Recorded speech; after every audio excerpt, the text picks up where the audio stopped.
Hello everyone and welcome to my work process. I often get many questions like, hey Dom, how do you make your videos? What do I use to animate? How do I become YouTube famous? Sadly, I can only answer two of those. One, Adobe Animate, and two, get involved in drama.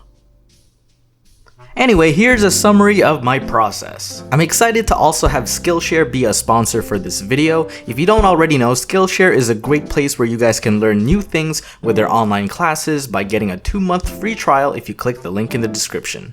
Alright, so first off, what equipment do I have? What do I use? Well, there's my computer, my two monitors, though one is enough, a Cintiq 13 HD if I'm at home, a Cintiq Pro 16 if I'm at the office, and a Mobile Studio 13 if I'm traveling. Humble flex. I use an Audio-Technica 2020 microphone to record most of my dialogue, and a Samson Meteor when I'm traveling. I use Adobe Animate to, animate, and it is here where all the magic happens. I also use Adobe Premiere to master and compile the final scenes and audio if necessary. I still use Audacity to record my voice, Fruity Loop Studio to edit music and other sound effects, Microsoft Word to write my scripts, and Notepad++ to organize a list of scenes and tasks for the video. My tools and equipment have more or less stayed the same for the past 5-ish years. So, how does it all start? Well, the projects all begin with an idea, a thought, a joke, a story, anything that inspires content. You guys remember my butts video? I thought of that when I was on the toilet. Once I have an idea, I then get started on the script. This involves everything I want to say along with little notes about specific things I want to include in the animation. Once finalized, I then record the dialogue, usually in the comfort of my bedroom closet. Professional, I know. I then send out a rough audio of what I have to my buddy Chris Carlone, who produces the music you hear in the videos. He does amazing work, and I'll put his info in the description if you want to check him out. While he's working on that, I can already get started and create the main project file in Animate. I work in a 960 by 540 canvas size, and the reason for that is because Animate works in vectors, which means the lines and objects you draw maintain its resolution regardless of its size, as opposed to raster, which distorts and loses detail when manipulated. So it doesn't really matter what size you work in, as long as it's the right ratio. I work in the standard 24 FPS or frames per second, which represent how many frames you see in a given second during playback. The higher the FPS, the smoother the animation, of course, but animators typically work with 24. Once you've confirmed that, we are then brought to the animation interface. You can then organize your work panels however you'd like, but this is how I prefer mine. Timeline at the top, tools on the left, canvas in the middle, and everything else like the library, color, and properties to the right. I import my main audio by simply dragging the file into the canvas, automatically placing it in the timeline. Big tip, make sure you go into the audio properties and change the sync to stream if you want to be able to hear it properly. And while I'm at it, I go to my published settings and edit these two to be MP3, 160 kilobytes per second, best quality, and uncheck convert stereo to mono so your audio doesn't sound like doo-doo when you export. And then I go back to the beginning of the timeline and make a new layer. I use this layer to go through the audio and break it apart into scenes, which are then divided by keyframes. I use these keyframes to then write up a task list in Notepad++, of which are distributed amongst the team, including myself. Here's what the recent Dreams video looks like once I've compiled everyone's scenes into one file.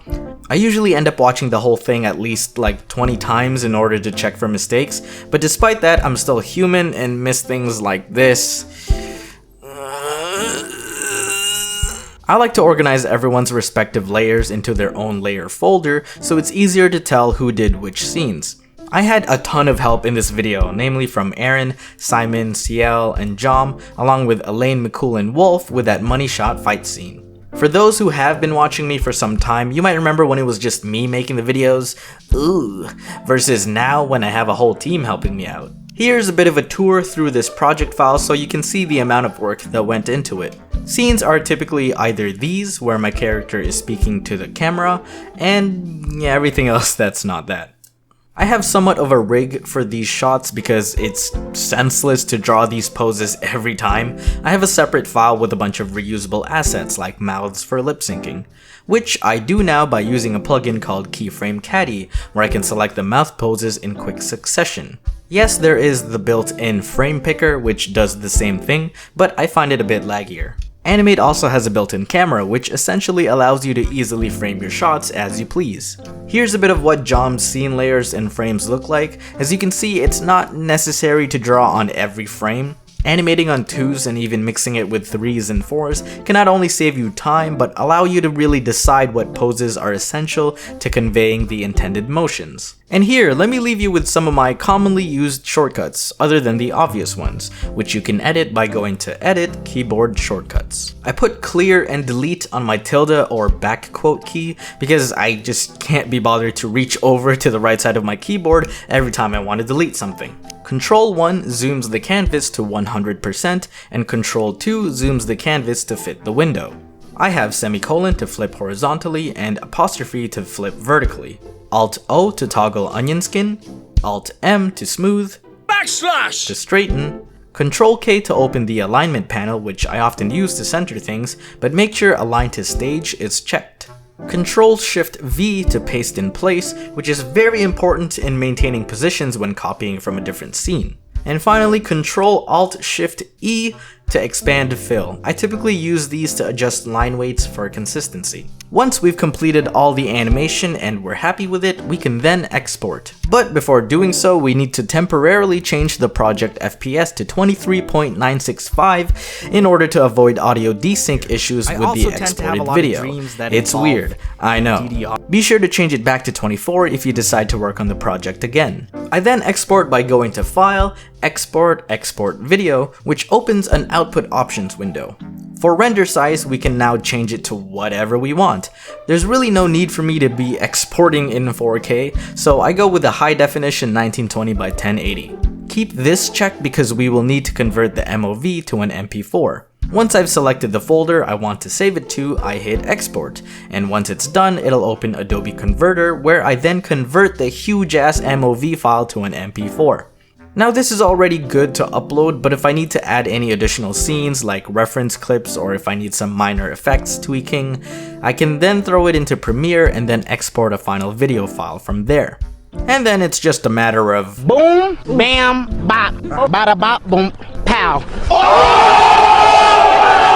I hope you guys found this window into my process at least a little interesting and perhaps have gotten some inspiration to go and create something of your own. That's why I'm happy to have Skillshare as a sponsor today, because they really promote the idea of the self-made you. When I first started learning how to animate, I had to scour through the lands of YouTube and Google searches for tutorials and tips and tricks and whatnot, but I wasted a lot of time on some not so helpful ones. It sure would have been great if everything I needed was all in one place. Well, Skillshare has thousands of catered courses across all kinds of topics like design, business, tech, and more, not just for animation. There is truly something for everyone.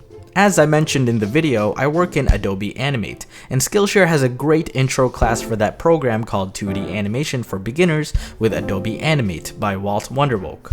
If any of you are interested in learning basic animation, I recommend you go check it out by using the link below for a 2-month free trial.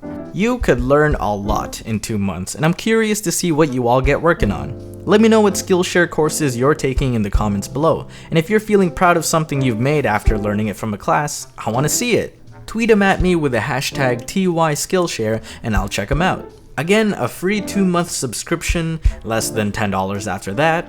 All the learning you want conveniently in one place with the link below. Enjoy!